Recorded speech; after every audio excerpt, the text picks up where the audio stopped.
I'm Bob LaRosa. Welcome to Fix My Hog. As you can hear, it's raining outside real heavy, so obviously we're not going to be doing much riding. It is an ideal time to do a little electric troubleshooting. I get questions all the time pertaining to electrical issues.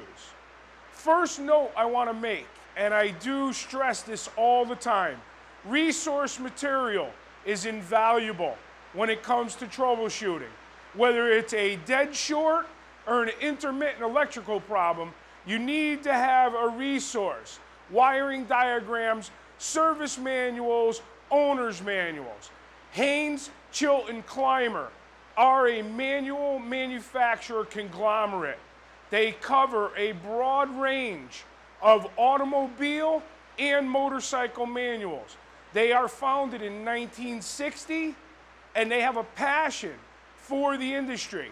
Anything they set their sights on creating a good, thorough manual for is thoroughly researched and diagnosed before it goes into print. The manuals themselves are almost 500 deep in the US to cover a broad spectrum of automobile. There's almost 200 motorcycle and ATV manuals alone. These manuals come in year, model, and make specific. They do have a full color wire diagram section. And again, when it comes to a good, thorough resource, Haynes manuals are hard to beat. They give the do-it-yourselfer the opportunity to do it yourself.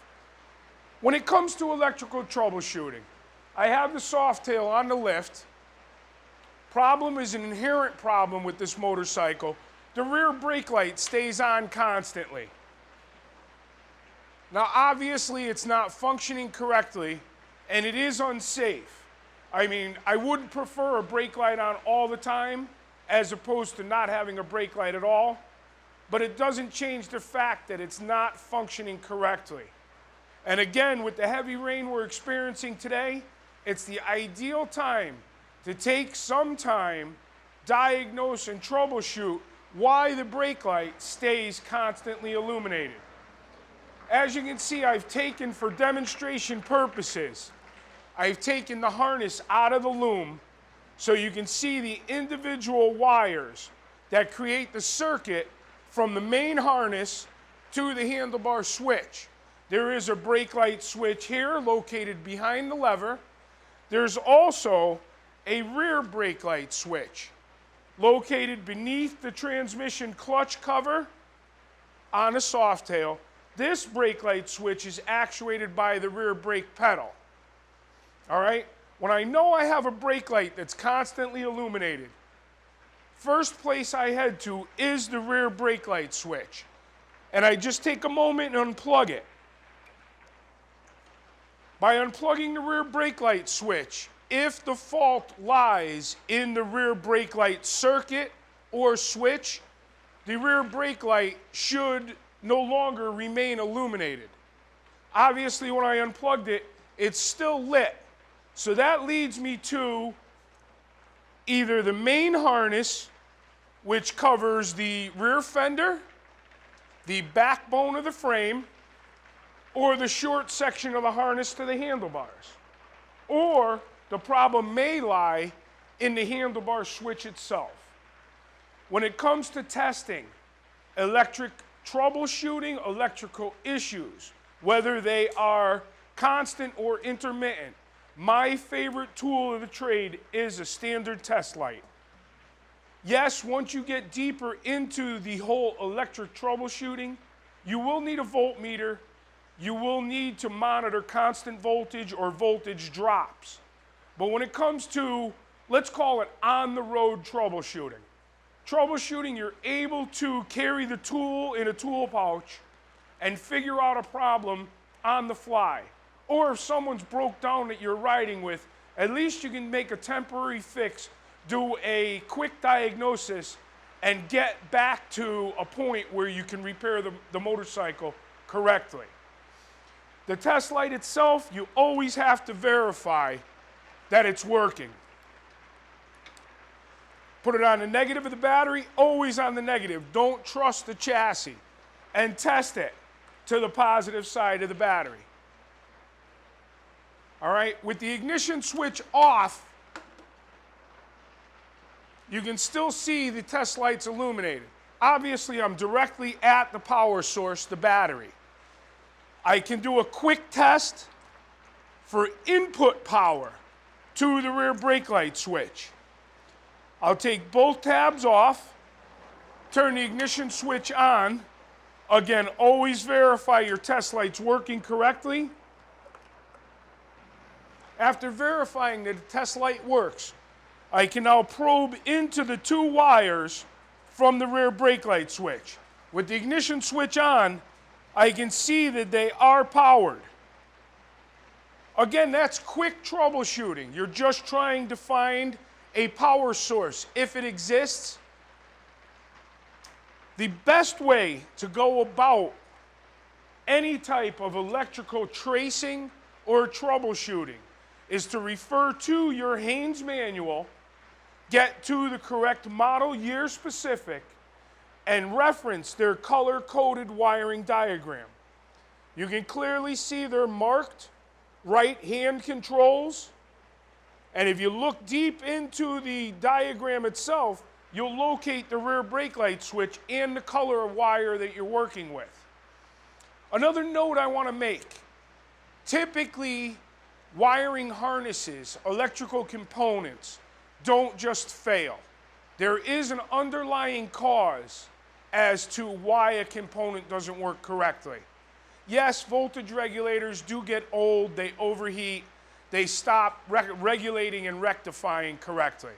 But for the most part, a main harness on a motorcycle, when left untouched, should remain working correctly indefinitely. So when it comes to troubleshooting, the first thing I want to do is look around the motorcycle and see if anything's been changed.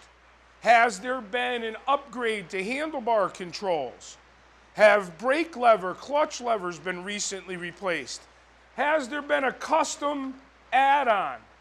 First thing I always look at, is there Scotch locks? Scotch locks, although they function very well for a quick connection, on a motorcycle, when they're subjected to vibration, have a tendency to create intermittent connections. That's why I prefer to strip wires, twist them, solder them, heat shrink them. You've seen those processes before. Again, I like to always do a good, thorough overview. 8 out of 10 times, you'll find your problem because it's the last area on the motorcycle that might have been touched, whether it be for a custom application, somebody added on a new light and just Scotch locked it in, or they put hand levers on and happened to disturb the front brake light switch in the handlebar control housing. Again, refer to wiring diagrams. Always make yourself familiar with the particular circuit that the problem lies within. Because the brake light is stuck on all the time, doesn't necessarily mean you have a problem with the starter circuit or the charging circuit. At this point, you have a problem with the lighting circuit. And bear in mind, the lighting circuit can be split into different configurations. Headlamp, turn signals, tail lamp. Don't take for granted because the headlight's on, the brake light should be working. It may be fed from a different power source depending on your make and model. As you can see, there's a number of wires that lead up to the right side handlebar control housing. You need to refer to the manual, chase down the 2 wires that are going to feed the brake light switch. In this case, it is the red with the yellow tracer and the orange with the white tracer. So you can always probe around, see if you have constant power with the ignition switch on. Always make sure the motorcycle has to be in the operating state that the light is functioning in or illuminated in. And it's as simple as probing around. Do you have power going to the switch? Do you have power exiting the switch? And for the most part, due to the fact that the brake light is constantly on, I see I have power entering and exiting the control on the right side of the handlebar. It shouldn't be that way. It's telling you that it's constantly illuminated. Even with the rear brake light unplugged entirely, you'll see power in and out to the brake light switch on the right side is still constant. It's as if the switch doesn't exist. Now again, common sense plays a big role, whether it's regular maintenance, whether it's service, whether it's electrical troubleshooting. Common sense plays a big, big role. Know what you're troubleshooting. Don't just start probing around. Chances are you can cause more damage than good if you're not probing on the right side of the connector or even in the right circuit path. This is telling me that this switch is either not even existent or that it's not working correctly. So what I'll typically do is look up in the switch housing, locate the end of the switch, and just carefully actuate the switch manually. You can see by relieving the pressure on the switch, the brake light is no longer illuminated. What that's telling me is I'm manually functioning the switch as if you're pulling in and out on the brake light switch. And again, if you happen to find out the owner just installed a brake lever kit, chances are either the housing isn't sandwiched together or the lever itself wasn't correctly installed and broke the switch. A lot of times it's as simple as loosening up the housing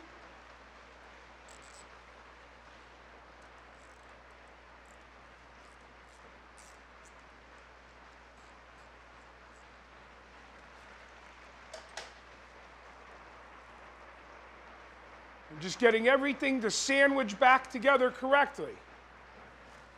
Retighten the housing.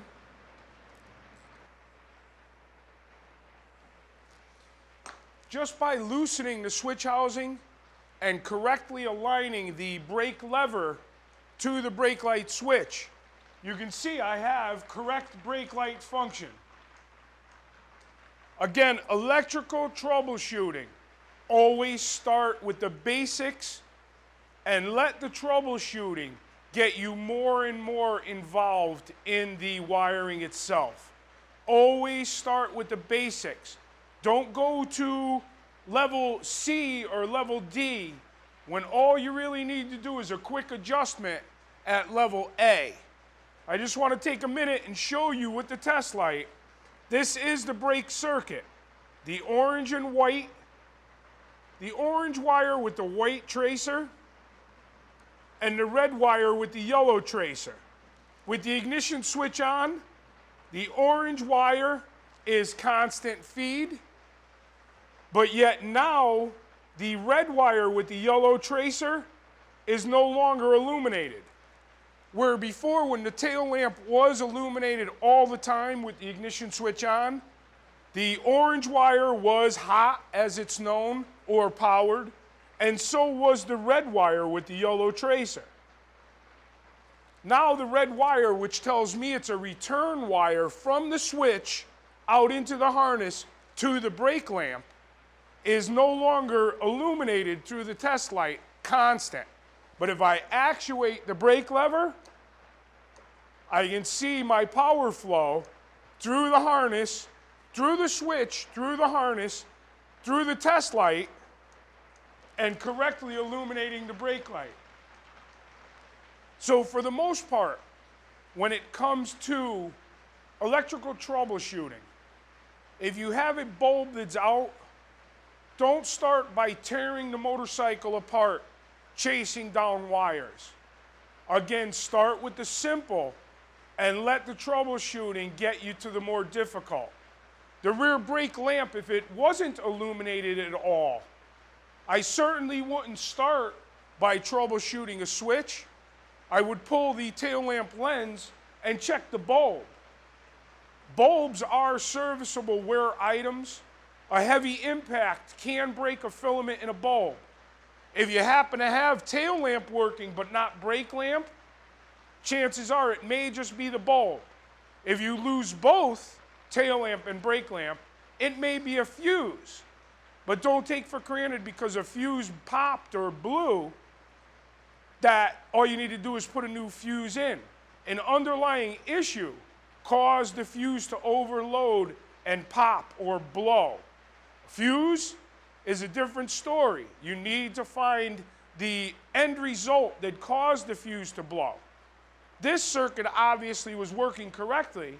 It was just illuminated constantly. By adjusting the handlebar switch so the switch is back in the picture, you did electrical troubleshooting with the Haynes manual, the color wiring diagram, tracked down where the issue lied, addressed it, and corrected the problem. I've been doing electrical troubleshooting for years. I find that a colored wiring diagram is invaluable. Not only does it give you isolated circuits in color, but the Haynes manual itself is so thorough that the wire colors are correctly matched to the make and model you're working on. You can see they're clearly marked: right hand control, stop light switch. The orange and white is the feed in. The red and yellow comes out. And as you follow the red and yellow wire, the number 12, you flip the page, you pick up your number 12, same red and yellow wire. You can see it leads to the tail lamp, and it also splits and goes to the rear stoplight switch. Again, wiring diagrams are invaluable. 90% of my troubleshooting comes from the wiring diagram before I even get to the motorcycle. I try to solve the problem before I take anything apart. And again, I can't reiterate enough, when it comes to electrical issues, look for the underlying cause. Is a bulb bad? Was a custom modification done incorrectly? Was a wiring harness rerouted incorrectly and worn through or chafed or heated by a hot component? Take your time, make sure there's adequate time to troubleshoot. Electricity can be funny, but it also can be fun.